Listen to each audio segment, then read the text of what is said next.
X-Men Apocalypse, the movie no one was waiting for, is here. Yeah. So the trailers for this movie were not very good, as you might have seen them. They kind of showed off this lackluster plot and a laughable villain. It's Oscar Isaac. It was essentially dressed as Blue Ivan Ooze. You know, it really... Why? I don't even think they gave him a name in the movie, or if they did, I just don't fucking care. So for the rest of this, I'm just gonna call him Oscar Isaac.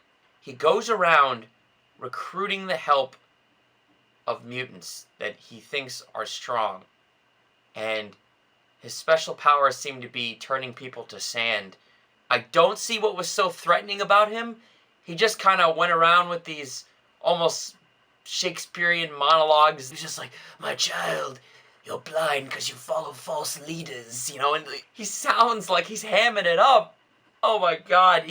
They find the guy with the wings from X-Men 3, Angel Dude, who's now in a fight club, and he has to fight a young Nightcrawler. Not young Nightcrawler, he's pretty awesome. A couple of the teenage girls sitting behind me in the theaters like, oh, he's so cute! With this, like, you know, the eyes and the like, the younger looking face. But whatever.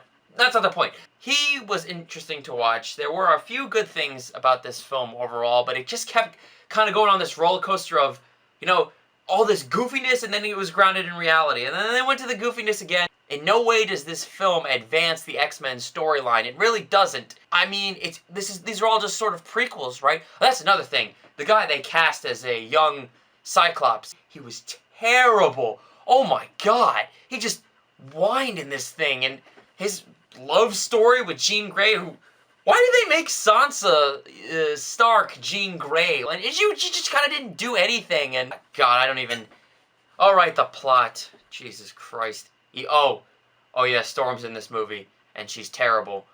Oh my god, I have never seen such a terrible arc of a character. She starts out kind of like good. He finds her in the streets of Egypt robbing people to feed herself, and then he gives her better powers than she already has, and that's her only reason for following him, is that he gives her better powers. He really doesn't convince her. He didn't convince me to join along, and then I'm going to skip ahead to the end of the movie. She kind of obviously becomes the good guy for no reason other than she just is watching this terrible battle scene at the end and just turns tables.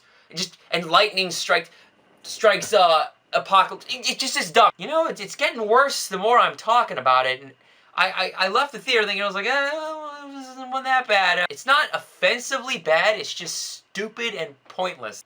God, Jesus Christ, I guess I should get back to the story here. Michael Fassbender is such an amazing actor, and he's always been great as Magneto. I love watching him, and he's got some good scenes at the beginning of this film. He's off living in, you know, Poland, I think?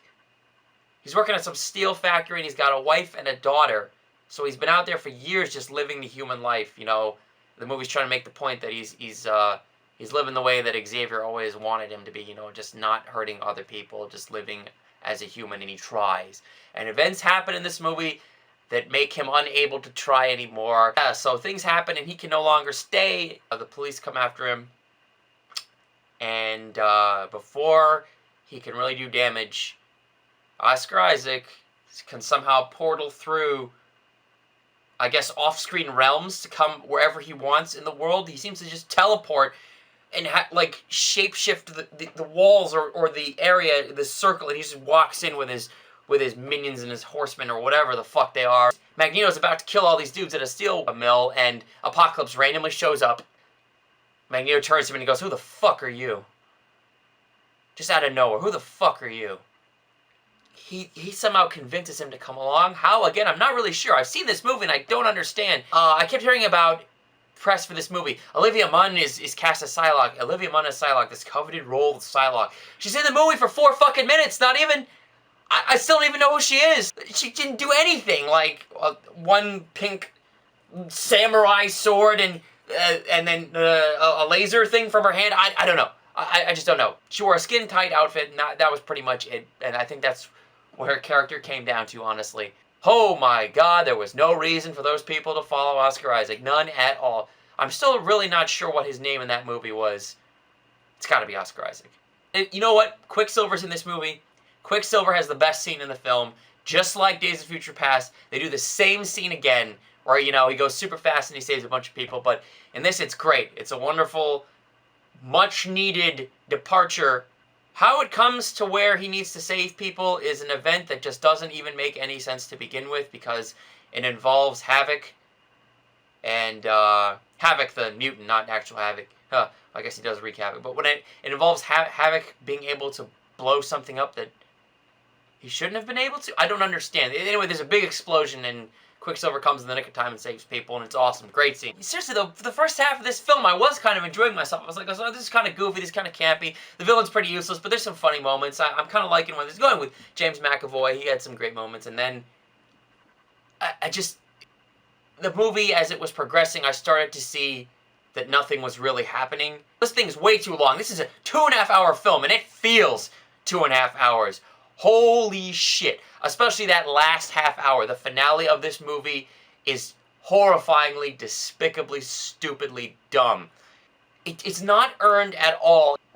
Apocalypse's motivations are never really made clear. He just seems to be this guy who wants to, you know, enslave the world again as this benevolent god. His plan is to capture Xavier when he finds out that he can, you know, telepathically talk to every human on the planet with his cerebro. And his plan is to just make him tell everyone to worship him, and that they're going to change the world. For what reason? I don't know. How they're going to change it? I don't know. Again, not described. No one cares. What's his motivation? Why are these people following him? The ending fight scene is one of the dumbest things. He teaches Magneto that he has the power to move the Earth, and so Magneto just starts moving, shifting the metal plates in the Middle Earth. I think that's what was happening. I'm probably wrong about most of the things I'm saying, because I really do not remember this film. There's a fight scene, and Beast is there, and Psylocke, and Storm, and Mystique, and Quicksilver, and Jean Grey. You know, she's the Phoenix, right? If you remember the cartoon show, that's like her ultimate ability. And the movie has a scene where Apocalypse gets into the mind of Xavier and starts beating him up. Like you saw in the trailer, he's the super huge guy fighting him. Jean Grey's got to save him somehow, and he says, "Let go, Jean," or like all I can think of was "Let it go, go on." You know, that's it. Like this DBZ epic moment that they tried to think was epic but wasn't, because it's not built up to at all. Like it's barely established what Jean Grey's powers are in this film. She just wakes up from a bad dream at the beginning of the movie, foreseeing the end of the world, which, you know, James McAvoy says, it was just a dream. But you saw that in the trailer. And she doesn't really do anything except, you know, she trips at one point when she meets Scott, and she uses her powers to, you know, not make her books fall on the ground. Oh my god, you know, what an arc. She doesn't do much else in this film. And, I mean, she gets captured with the other kids in Stryker's base later on. Which leads to, by the way, a cameo by, yeah, you guessed it. I'm going to go ahead and spoil it. It was in the trailer. You know, you saw the claws. Wolverine's in this movie. He's in this movie for about 2 minutes just to have an action scene where he slaughters Stryker's men again. And he's got some kind of goofy-ass headband, metal attachment to his head because he's been kept in this experimental, you know, room that they unlock and let him go. And he just slaughters everyone. And now that's another thing Jean Grey does. She kind of calms his mind, which I guess is a reference to the first film that Bryan Singer also directed, where she does look into, you know, Hugh Jackman's mind, and she calms him down, and he just runs off into the wilderness, and that's the end of that story. And why was this movie made? God, it's really the finale. It's really that last half hour. It's just so pointless, and it's not earned at all. It doesn't feel real. Things are just happening with people you really haven't, you know, had the chance to have connections with, or have really even been established, other than our returning cast. So, I mean, if you've seen all the other films, you know who they are, but that's really not good enough. That's really not good enough, especially when you have a new Storm in this film. The actress playing, again, she was horrible. Not really her fault, I think. You know, she really wasn't given anything to do. It was just the script and Bryan Singer and stuff like that. And that's another thing. Who told Oscar Isaac to give a monologue to the sky? Because that's what he does. He just gives a monologue out of nowhere to the sky.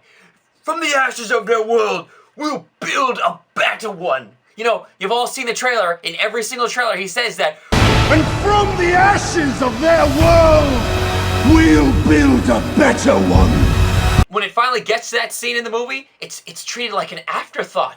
It's right after Apocalypse, Oscar Isaac gets Magneto on his team, and he transports him to Auschwitz, you know, where his parents were killed, and he just has like this moment of realization that he gives him his better powers. And right in that scene, when the scene's about Magneto, is when Oscar Isaac just randomly holds his hands out, and it's not even like you think it's going to be this epic 2-minute monologue speech to give reason to what he's about to do, but it's not.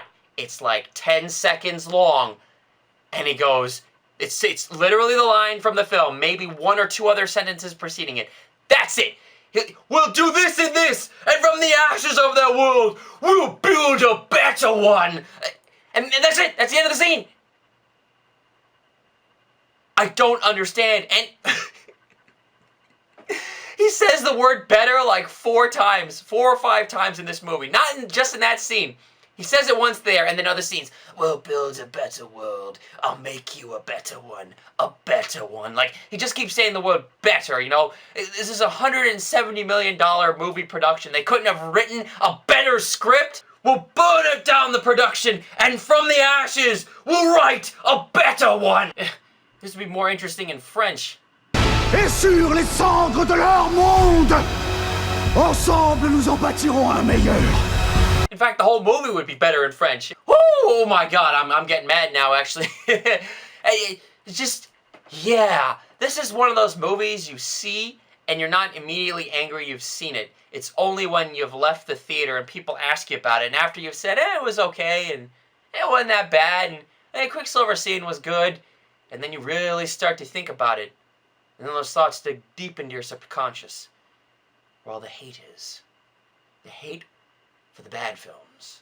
And you start to realize this kind of is a bad film, as I've realized during this review. You know, I like to see the good in films, I really do. I really like to find reasons to go back to the movie theater or tell people to see this movie, but again, that first half, I was enjoying myself, it was fun, stupid, campy, fun ride, but then this movie goes on way too long, you know, an extra 40-some minutes, and that finale is totally worthless, totally unearned, and it just makes you feel like you've wasted your time when you get to it. Why did I come to the theater? Why did I pay to see this film? It's just problems everywhere. This fucking blue ooze mistake of a villain who doesn't have any real motivations, who never really is a threat. At one point, he controls all the missile systems in the world and shoots them into the sky, and you think, oh, they're going to come down and nuke each other, or oh, the nukes are going to hit each other in space and create this catastrophic explosion in the skies where the humans could see it and be like, oh my god, who's doing all this? But no, they just fly up into space and float, disarmed, magically. That's it. That's the scene. That's the extent of his powers, aside from turning individuals into sand. This is not what makes a great villain. This is not what makes an entertaining villain.